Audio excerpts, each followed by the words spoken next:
Now I will start today about trigonometry. है ना. First of all, introduction of trigonometry. Introduction is very and very important. है ना. I said always and always. है ना. Introduction. First of all, attend introduction class before solving the exercise. Okay. तो introduction is very and very important. बिना introduction के अगर आप चाह लोगे कि हम चैप्टर डायरेक्ट अच्छी तरह सॉल्व कर लें तो नहीं हो पाती अच्छी तरह. ठीक है. तो इंट्रोडक्शन क्लास सबसे पहले अटेंड करोगे आप लोग. तो चलिए मैं पहले इससे 4-5 क्लास इंट्रोडक्शन दूंगा. तो देखिए ट्रिगोनोमेट्री, इस चैप्टर का नाम है आपका इंट्रोडक्शन टू ट्रिगोनोमेट्री. ट्रिगोनोमेट्री का इंट्रोडक्शन, ट्रिगोनोमेट्री का परिचय. इसको हिंदी में कहते हैं त्रिकोणमिति. हिंदी में क्या कहते हैं? त्रिकोण. थ्री मीन्स हो गया तीन कोण, मिति मापना यानी 3 एंगल्स मेजरमेंट. यानी इसमें कितना एंगल्स मेजर करते हैं? 3 एंगल्स. तीन कोण मिति, 3 एंगल्स मेजर, 3 एंगल्स मेजरमेंट. तो 3 एंगल्स का मेजरमेंट करते हैं. इसमें कितने एंगल्स का मेजरमेंट? 3 एंगल्स का मेजरमेंट करते हैं. वो होता है ट्रिगोनोमेट्री में. कितने एंगल्स का मेजरमेंट? 3 एंगल्स का मेजरमेंट करते हैं. ओ, इसका मतलब हुआ कि ये ट्रायंगल से रिलेटेड होगा जी. 3 angles measurement in trigonometry. 3 angles measurement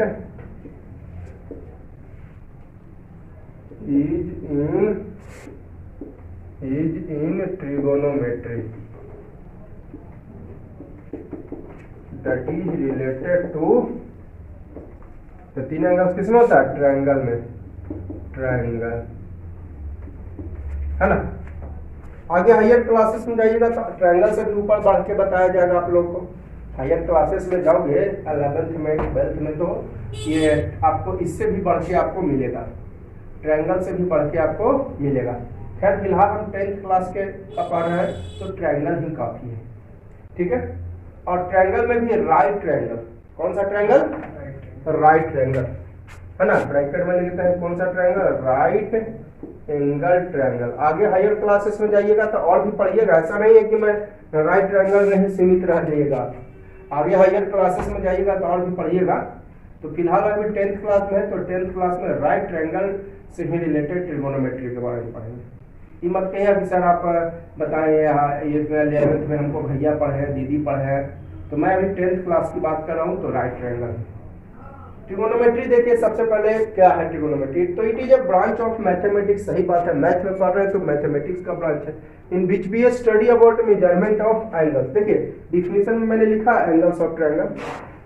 definition में एंगल्स ऑफ ट्रायंगल की बात किया है, केवल एंगल्स है ना. तो हायर क्लासेस में ट्रायंगल से भी बढ़ के बताया जाता है. लेकिन हम फिलहाल अभी 10th में है तो उसमें मैंने समझने के लिए आपको बता दिया 3 angles measure in trigonometry that is related to triangle. में भी कौन सा ट्रायंगल? Right triangle. तो it is a branch of mathematics in which we study about measurement of angles. जिसमें किसका स्टडी करते हैं? एंगल्स का मेजरमेंट के बारे में. और प्रॉब्लम्स अलाइड मतलब रिलेटेड विद एंगल्स. एंगल का स्टडी और एंगल से रिलेटेड प्रॉब्लम का स्टडी करते हैं. ठीक है.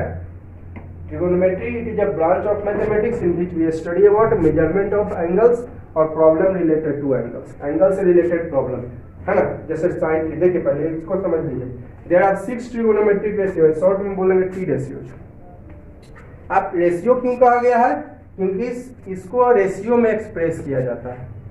जैसे साइन थीटा, थीटा यहाँ पर हो गया एंगल, साइन हो गया. देखिए लिखा है ना there are 6 trigonometric ratio. Sine, cos, tan, cot, sec, cosec. इधर फुल फॉर्म मैंने लिखा दिया. इधर देखिए फुल फॉर्म इधर है. टी रेशियो इसका सिंबल है. मतलब ये फुल फॉर्म कह सकते हैं. ये इधर फुल फॉर्म है और इधर क्या है? सिंबल लिख दिया है. तो 6 ट्रिगोनोमेट्रिक रेशियो है. Sine, cos, tan, cot, sec, cosec. अब कहेगा रेशियो क्यों कहा गया? ट्रिगोनोमेट्रिक. ट्रिगोनोमेट्रिक इसलिए कहा गया क्योंकि ट्रिगोनोमेट्रिक में पढ़ रहे हैं. ट्रिगोनोमेट्रिक क्यों कहा गया? Study in and express in ratio. जैसे साइन थीटा का फॉर्मूला होता है P/H. रेशियो में एक्सप्रेस किया ना. ट्रिगोनोमेट्रिक रेशियो है ना. क्यों इसलिए कहा जाता है? बिकॉज स्टडी इन ट्रिगोनोमेट्री है ना. Study in trigonometry and express in ratio that is called trigonometric ratio. अगर कोई पूछ दे इसको ट्रिगोनोमेट्रिक रेशियो ही क्यों कहते हैं इसको ट्रिगोनोमेट्रिक रेशियो ही क्यों कहते हैं?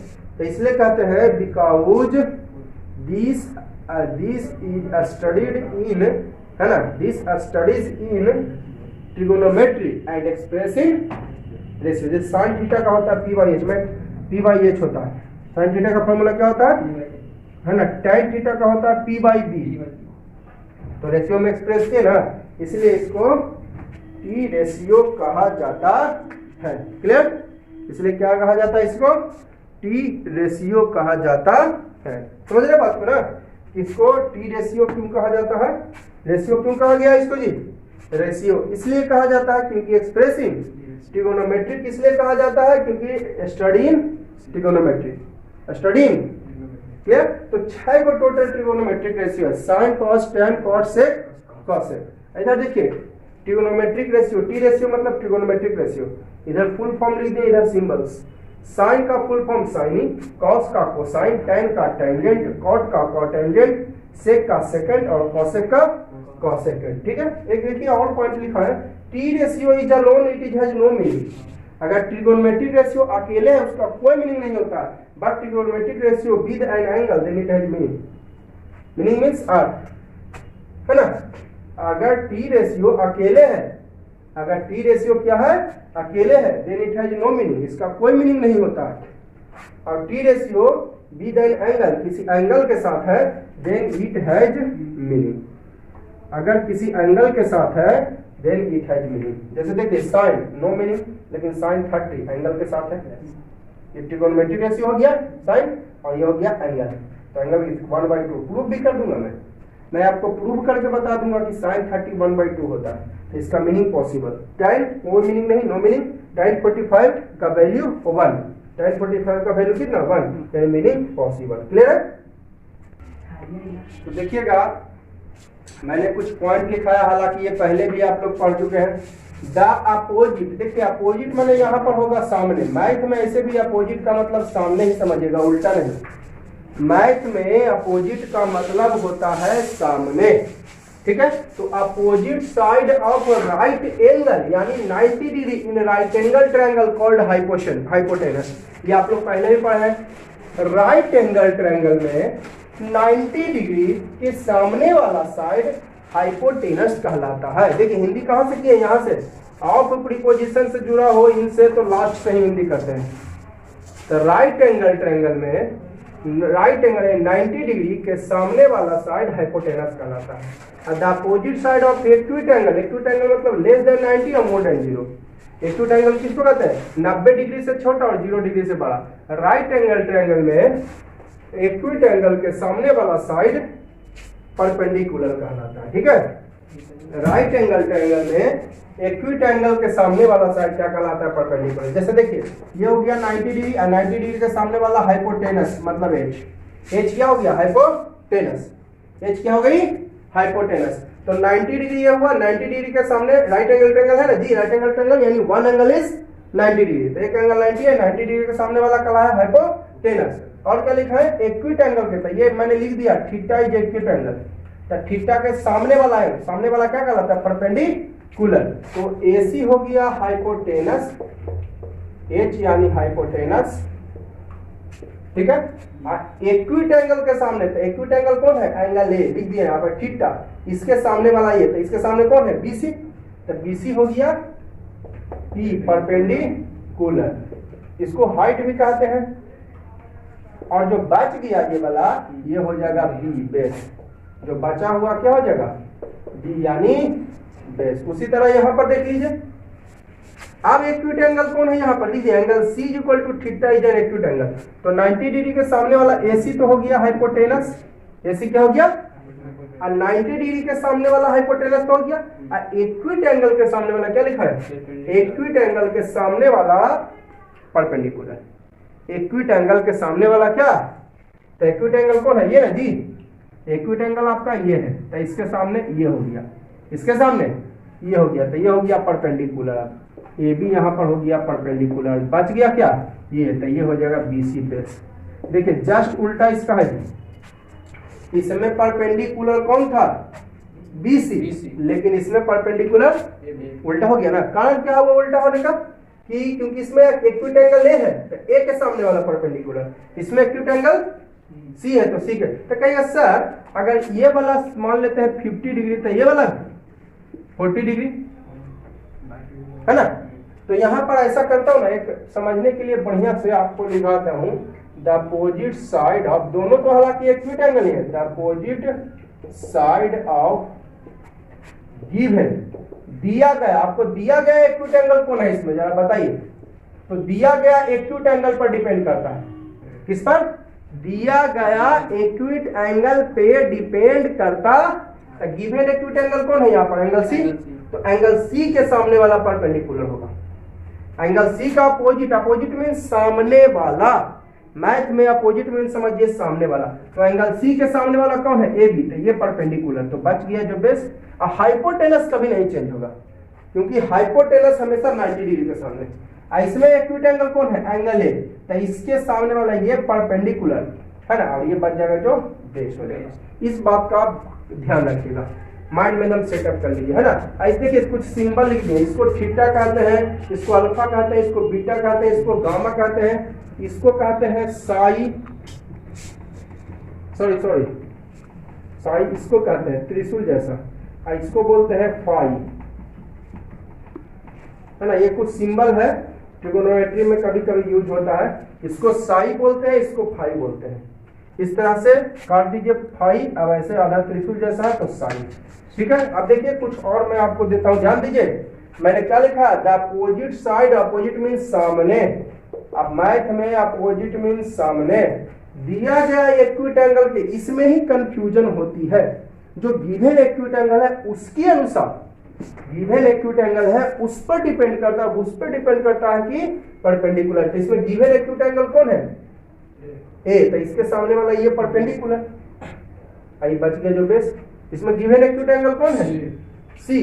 तो इसके सामने वाला ये परपेंडिकुलर, तो ये तो कहेगा सही 50 थी। दोनों हालांकि एक्यूट एंगल नहीं होगा, लेकिन आपको दिया गया कौन एक्यूट एंगल है उस पर डिपेंड करता है। क्लियर? अब देखिए जरा सा, मैं आपको जैसे देखिए पी क्यू आर ये दिया हुआ है 30 डिग्री, ये 90 डिग्री।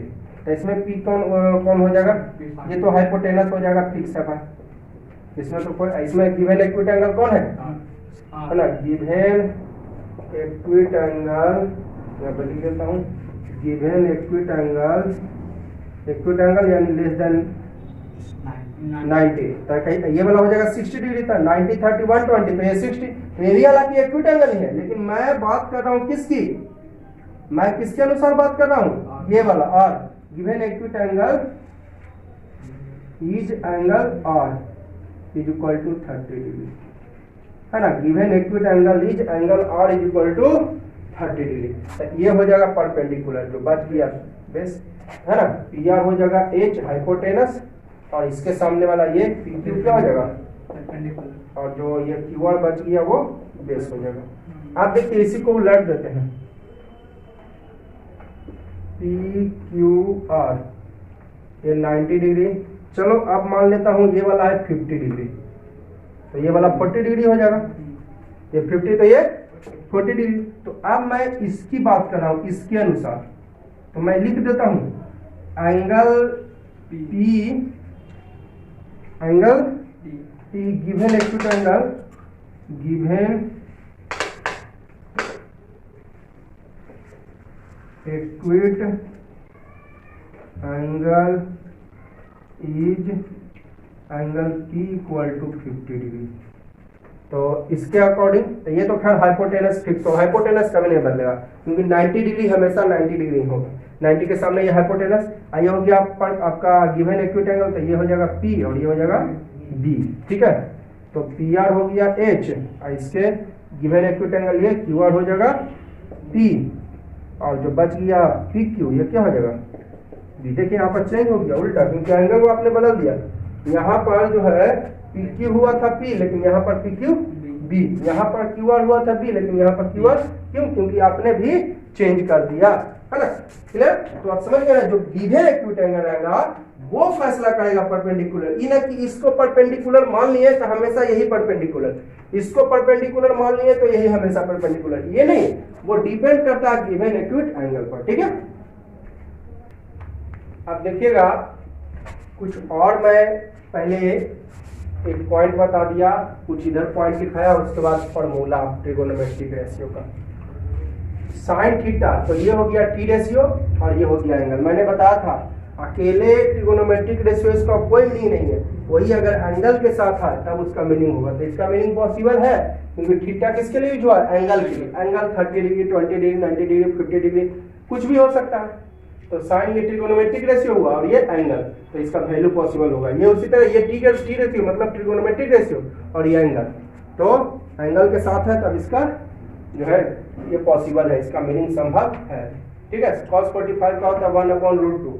कैसे होता है मैं इसको प्रूफ भी आप लोगों को कर दूंगा, लेकिन रुकिए तो सही, पहुंचेंगे वहां पर मैं इसको आपको प्रूफ करके बताऊंगा। ठीक है, अब पहले इस फॉर्मूला को समझने के लिए इधर पॉइंट देख लीजिए कुछ।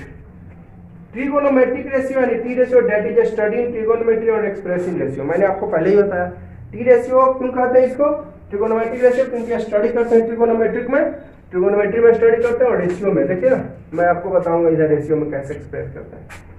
इनवर्स या मल्टीप्लिकेटिव इनवर्स कहिए या रेसिप्रोकल कहिए, तीनों का मतलब होता है नीचे वाला ऊपर और ऊपर वाला नीचे। इनवर्स का है, मल्टीप्लिकेटिव इनवर्स का है, रेसिप्रोकल का है।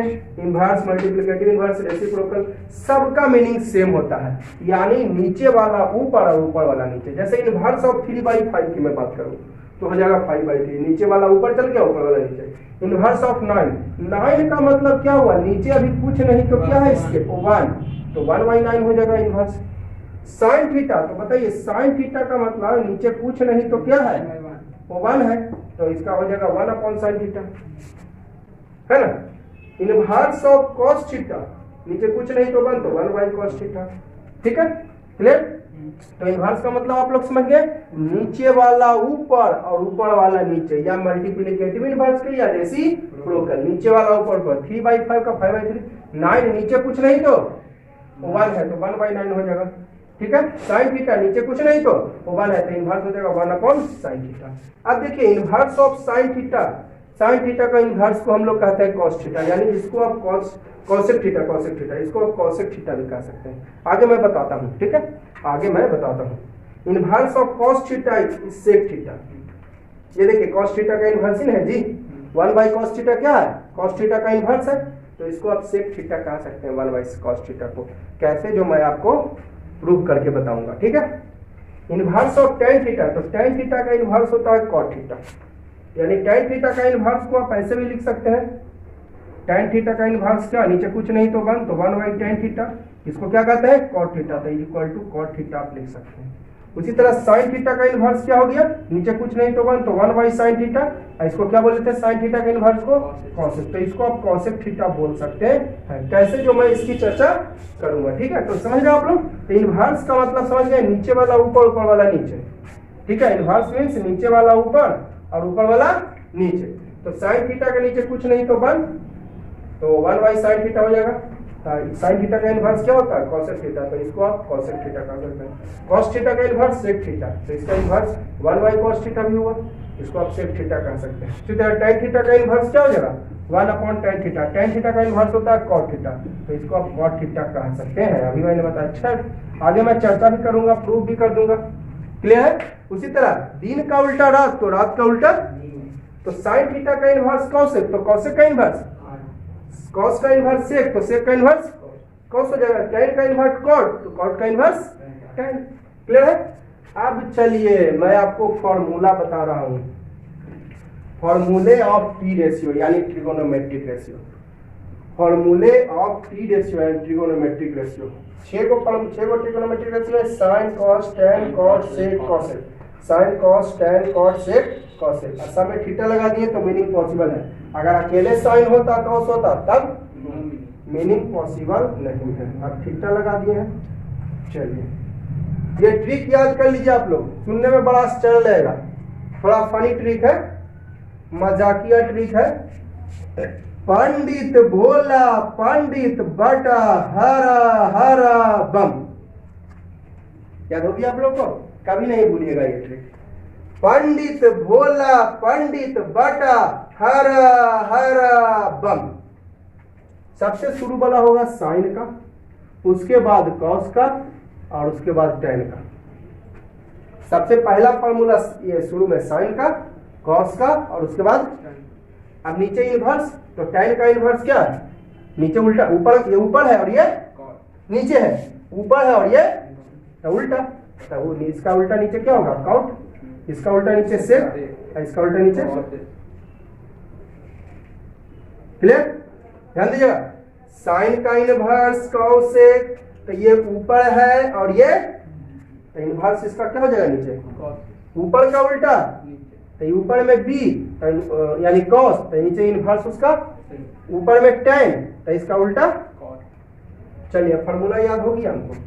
साइन का ऊपर है तो नीचे जाइएगा, सही बात है, तो जब लास्ट फ्लोर पे है तो ऊपर से और ऊपर जाइएगा, ऊपर से कहाँ आएंगे, और नीचे है तो नीचे से और धरती के नीचे समाइएगा, ऊपर जाएंगे। ऊपर है तो कहाँ आएंगे, नीचे, धरती पे ऊपर है तो नीचे आएंगे, ठीक है। ऊपर है तो ऊपर चल जाएगा, और नीचे है तो धरती के नीचे जाइएगा, ऊपर। तब ऊपर है साइन थीटा कहाँ है, ऊपर, तो ऊपर से कहाँ ये, तो फॉर्मूला हो गया P अपॉन H। साइन ऊपर है जी, तो ऊपर से कहाँ आइएगा, P बाई H। उसी तरह कॉस ऊपर है तो ऊपर से कहाँ आइएगा, तो B बाई H हो जाएगा।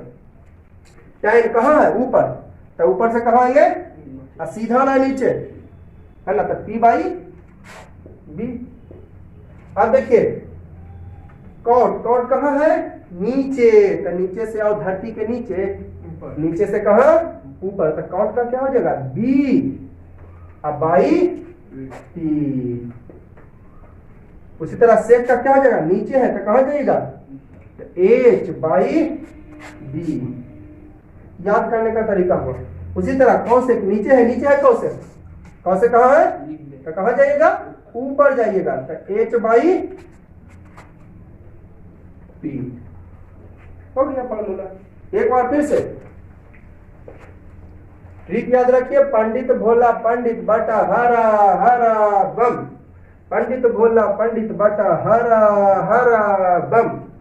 ऊपर है तो नीचे आ जाएंगे, नीचे है तो साइन ऊपर है तो ऊपर से कहाँ आएंगे, तो साइन का हो जाएगा P अपॉन, और कॉस भी ऊपर है तो नीचे आएंगे तो B अपॉन, टैन भी ऊपर है तो ऊपर से नीचे आएंगे तो P अपॉन, कॉट है नीचे है तो नीचे से कहाँ जाएंगे, तो B अपॉन, सेक है नीचे तो नीचे से कहाँ जाएंगे, तो H अपॉन B। कौसेक नीचे है तो नीचे से कहाँ जाएंगे, ऊपर, तो H अपॉन B। अब देखिए जरा इनवर्स वाला रूल लगाइए। साइन का इनवर्स आपने क्या पढ़ा, कौसेक, साइन का इनवर्स, तो साइन में P बाई H, ये देखिए कौसेक में H बाई P हुआ, इनवर्स बन गया। इनवर्स मतलब बताए नीचे वाला ऊपर, ऊपर वाला नीचे, इनवर्स मींस नीचे वाला ऊपर, ऊपर वाला, तो देखिए ना साइन का इनवर्स क्या लिखा है, जरा देखिए तो कौसेक, तो साइन में P बाई H, तो कौसेक में नीचे वाला ऊपर ऊपर। कॉस का इनवर्स क्या लिखा है, सेक, तो कॉस में B बाई H, तो सेक में, ठीक है। टैन का इनवर्स क्या लिखा है, कॉट, तो टैन में देखिए P बाई B है, तो इसमें क्या हो गया, B बाई P इनवर्स हो गया। टैन में P बाई B, तो ये देखिए इनवर्स हो गया B बाई B। क्लियर, तो ये फॉर्मूला आपको क्लियर हो गया, याद करने की जरूरत नहीं है। अब P मीन्स हुआ perpendicular, H means hypotenuse, B means base. P perpendicular लिख देता हूं यहां पर, P हो गया परपेंडिकुलर, B हो गया बेस, और H हो गया हाइपोटेनस। परपेंडिकुलर को हाइट भी कहा जाता है, एल्टीट्यूड भी कहा जाता है, नॉर्मल भी कहा जाता है, ठीक है।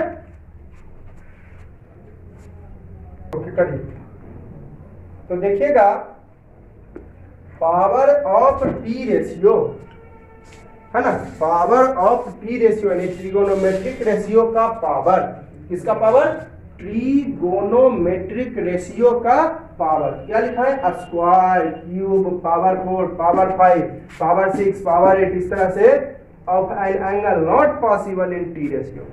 अब कहिएगा क्या लिखा दिए हैं, है ना। Square, square means power 2, cube means power 3, power 4, power 5, है ना। ईटीसी लिख देते हैं, etc of an angle is not possible in T ratio. जैसे देखिए हम लिखते हैं साइन थीटा का स्क्वायर, इसका स्क्वायर लिखे तो साइन का तो स्क्वायर हो जाएगा, थीटा का स्क्वायर अगर लिखेगा तो ये गलत, लेकिन नहीं लिखते हैं साइन थीटा का स्क्वायर साइन स्क्वायर थीटा, तो ये हो जाएगा सही। आप कहिएगा कि सर आप बताए थे हमको कि जब भी पावर होता है सबके लिए। अरे भाई मैंने अभी बताया अकेले साइन का कोई मीनिंग, मैंने अभी ना बताया कि अकेले साइन का कोई मीनिंग। चलो मान लेते हैं यहाँ पर साइन 30 डिग्री का स्क्वायर, अगर इसको लिखते हैं साइन स्क्वायर 38 स्क्वायर तब ये गलत, और इसी को अगर लिखते हैं साइन स्क्वायर 30 डिग्री तो ये सही। अब कहिएगा कैसे, जरा देख लीजिए यहाँ पर, जैसे एबीसी एक ट्रायंगल है 90 डिग्री तो होगा ही, मान लेता हूँ ये 30 डिग्री है, तो क्या स्क्वायर करने से यहाँ पर 900 डिग्री का एंगल बनेगा। अरे टोटल सम ऑफ एंगल्स होता है 180 डिग्री, अब स्क्वायर कर दी तो क्या इसका मतलब 900, स्क्वायर मीन्स कितना हो गया 900 है जी। स्क्वायर मीन्स साइन स्क्वायर यानी साइन स्क्वायर 900 डिग्री, तो क्या 900 डिग्री का एंगल यहाँ बनेगा। इसीलिए भी इस व्यू पे भी आप कह सकते हैं कि यह स्क्वायर वगैरह नहीं होता है। ठीक है, एक बार फिर से देखिएगा, मैंने लिखा साइन 30 का स्क्वायर, तो स्क्वायर भी 30 देखो गलत, और केवल साइन का स्क्वायर सही। क्योंकि आप सोचिए आपने किया साइन स्क्वायर साइन 30 का साइन स्क्वायर भी और 30 स्क्वायर भी, 30 स्क्वायर मतलब कितना डिग्री 900, तो टोटल सम ऑफ एंगल्स कितना होता है ट्रायंगल्स का, तीनों एंगल्स का 180 है, यहाँ पर आके 900, इसलिए पॉसिबल। अब क्लियर है। सेकंड थर्ड एग्जांपल मैं इधर दे रहा हूं, कॉस थीटा का क्यूब, तो इसको अगर कॉस क्यूब थीटा, क्यूब लिखिएगा गलत, और इसी को अगर लिखते हैं कॉस क्यूब थीटा तो सही है। ठीक है, वही बात है इसमें। आपको मैं फॉर एग्जांपल लिख दे रहा हूं, tan 45 डिग्री के पावर क्यूब, यानी tan क्यूब हो जाएगा 45 डिग्री, ऐसे ही आ जाएगा। उसी तरह मैं बोलूं आपको सेक 48 डिग्री का पावर 8, तो सेक का पावर 8 हो जाएगा, सेक का पावर, अब 48 का भी पावर 8। ठीक है, क्लियर है ना। तो यहाँ पर देखिए जो पावर केवल किसका हुआ, ट्रिगोनोमेट्रिक रेशियो का, और किसका, तो मैंने लिखा एंगल्स का पावर नहीं होता है टी रेशियो में, ओनली पावर किसका है ना, only power is possible to T ratio. Power जो है पॉसिबल होता है केवल और केवल टी रेशियो का, ट्रिगोनोमेट्रिक रेशियो का। क्योंकि आप सोचिए अभी मैंने बताया आपको, जैसे tan, यही देखिए tan 45 डिग्री का क्यूब, तो आप इसको ऐसे कर देते हैं tan क्यूब 45 डिग्री क्यूब, तो यानी tan क्यूब, चलो क्यूब ना रख के यहाँ पे रख देते हैं 20 डिग्री, तो tan 20 डिग्री का ऐसे सोल्यूशन में आसान होगा, तो हो जाएगा 8000 टी हो जाएगा। अब बताओ यहाँ पर ट्रायंगल में टोटल सम ऑफ एंगल्स कितना डिग्री, और यहाँ पे आ गया 8000, कहाँ से होगा, अकेले तीनों एंगल्स का सम मिला के 180 होता ही, अकेले आ गया 8000, पॉसिबल होगा। इसलिए पावर केवल और केवल किसका होता है, ट्रिगोनोमेट्रिक रेशियो का, ना कि एंगल का। कल वही लिखा दिए, स्क्वायर वगैरह एंगल का नहीं होता है, of angle is not possible, only power possible T ratio. ठीक है, देखिए मैंने लिखाया एक point, any number is multiplied by it's inverse. देखिए कोई भी आपको मैं पॉइंट फार्मूला याद अभी तक नहीं करवाया हूँ, आगे भी कोई भी फार्मूला याद नहीं करवाऊंगा, आप खुद से बता दोगे। Any number multiplied by it's inverse, किसी भी नंबर को उसके इनवर्स से इंटू करोगे देन रिजल्टेंट इज 1, है ना। Any number is multiplied by it's inverse resultant is 1। जैसे इनवर्स ऑफ 5/4 का क्या हो जाएगा 4/5, तो ये 4/5 हुआ, चलो आगे पीछे कर दिए, उससे कोई दिक्कत है? चलो भाई यहीं पर 5/4 लिख दो पहले, इधर इंटू 4/5। तो देखिएगा 5/4 इसका इनवर्स 4/5, तो 4 हो गया कैंसिल, 5 कैंसिल, कितना टाइम? तो 1। तो ये नंबर है, ये इसका इनवर्स है, इंटू के तो कितना मिला? चलिए साइन थीटा का इनवर्स क्या होता है? 1/sin थीटा, पढ़े ना? तो साइन थीटा के नीचे कुछ नहीं था तो क्या था? तो यानी साइन थीटा बाई 1, तो इसका इनवर्स क्या हो जाएगा? 1/sin theta. तो देखिए ये साइन थीटा लिए, साइन थीटा भी एक नंबर ही होता है, क्योंकि साइन थीटा की जगह एंगल होता है, जैसे 30 डिग्री हुआ तो 1/2 एक नंबर ही है। साइन 45 डिग्री ये होता है 1/2, सब मैं प्रूफ भी कर दूंगा। तो एंगल नंबर ही है जी, ये क्या है? नंबर ही है, ठीक है। तो इसके इनवर्स से इंटू किया जाए साइन, साइन का इनवर्स क्या हो गया?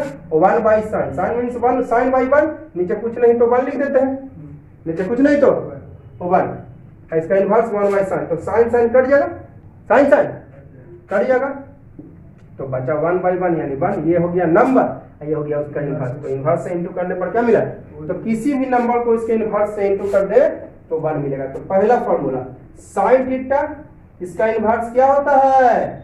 तो कहिएगा अभी बताएं 1/sin, तो 1/sin को ही तो कॉसेक बोलते हैं। अरे इसी को ना 1/sin को आप कॉसेक कह सकते हैं। इसका इनवर्स 1/sin भी है, इसका इनवर्स कॉसेक भी है ना। साइन का इनवर्स 1/sin और साइन का इनवर्स कॉसेक भी, यानी दोनों इक्वल है ना जी, 1/sin कहिए या कॉसेक कहिए। tan थीटा का inverse 1/tan theta, tan theta का इनवर्स cot थीटा, यानी 1/tan थीटा कहिए या cot थीटा, बात एक ही है, ठीक है। तो किसी भी नंबर को उसके इनवर्स से इंटू किया जाए, रिजल्टेंट 1। आप लोग रटे होंगे ना कि sin theta into cosec theta equal to 1, sin theta into cosec theta equal to, लेकिन मैं रटा नहीं रहा हूं आप लोग को, किसी भी नंबर को उसके इनवर्स से इंटू किया जाए 1। तो चलिए इसमें दो को फॉर्मूला भी निकाल दीजिए, sin थीटा इक्वल टू 1 जब इंटू में इधर आएगा तो cosec थीटा का क्या हो जाएगा फॉर्मूला? 1, इधर sin इंटू में इधर आएगा तो अभी बताएंगे जी, 1/sin कहिए या cosec कहिए, बात बराबर। सेकंड फॉर्मूला cos थीटा का इनवर्स क्या होता है? sec थीटा, कभी नहीं लिखा है, मैं यहाँ पर लिखा दिया हूँ, यहाँ पर मैं लिखा दिया हूँ, cos थीटा का इनवर्स होता है, इंटू किए इनवर्स से तो क्या मिला? 1, ये cos हो गया, इसका इनवर्स sec इंटू किए 1, तो दो फॉर्मूला इससे भी cos थीटा का 1/sec थीटा, जैसे कि अभी ना बताएं जी, cos थीटा का इनवर्स होता है sec थीटा, या cos थीटा को इनवर्स कह सकते हैं 1/cos थीटा, यानी 1/cos थीटा इक्वल टू क्या? 1/cos theta equal to sec theta. तो देखिए 1/cos थीटा, चलिए 1/cos थीटा ना, चलिए तो cos थीटा इक्वल टू क्या, sec थीटा इक्वल टू क्या हो जाएगा? 1, इधर cos इंटू में इधर आएगा तो डिवाइड आ गया, sec theta equal to 1/cos theta, clear? sec theta equal to, चलिए उसी तरह एक और समझाते, एक और है इसमें formula, tan theta, tan theta into cot theta equal to 1, tan theta का इनवर्स, देखिए tan थीटा का इनवर्स हो गया क्या? cot थीटा, या tan थीटा का इनवर्स 1/cot थीटा, है ना, सॉरी 1/tan थीटा ना, tan थीटा का इनवर्स, tan थीटा का इनवर्स 1/tan थीटा कहिए, tan थीटा का इनवर्स होता है cot थीटा, या tan थीटा का इनवर्स 1/tan थीटा भी तो कह सकते हैं, यानी cot थीटा इक्वल टू क्या हो जाएगा? 1/tan theta. चलिए इससे हम निकाल लेते हैं, cot थीटा का क्या फॉर्मूला हो जाएगा? इधर tan इंटू में इधर आया तो आ गया cot theta equal to 1/tan theta. एक और देख लेते हैं इसी में, तो tan का इनवर्स cot, tan का इनवर्स, तो cot का inverse, inverse of cot theta is कौची? tan theta, inverse of cot theta is, ऐसे 1/cot थीटा भी तो लिख सकते हैं ना। tan का इनवर्स कॉट, तो कॉट का इनवर्स tan, दिन का उल्टा रात, तो रात का उल्टा, तो कॉट का इनवर्स tan थीटा भी, या कॉट का ऐसे भी तो लिख सकते हैं इनवर्स 1/, क्योंकि नीचे कुछ नहीं तो। चलिए यानी tan थीटा का ये चाहे 1/, यानी tan theta is equal to 1/, क्या हो जाएगा cot थीटा। देख लीजिए tan थीटा इक्वल, इधर इनटू में tan है, इधर इनटू में cot को इधर लाएगा जी, tan तो निकालना ही है, तो cot को इधर ले आइए, तो इधर cot इनटू में, इधर आया तो आ गया tan theta is equal to 1/cot theta. Clear? तो ये आपको फॉर्मूला निकल गया 1 से 2, साइन का इनवर्स cos है, इनवर्स से इनटू के 1, cos का इनवर्स sec, इनवर्स से इनटू के 1, tan का इनवर्स cot, इनवर्स से इनटू के 1, 2 फॉर्मूला बाकी प्रत्येक से और निकला।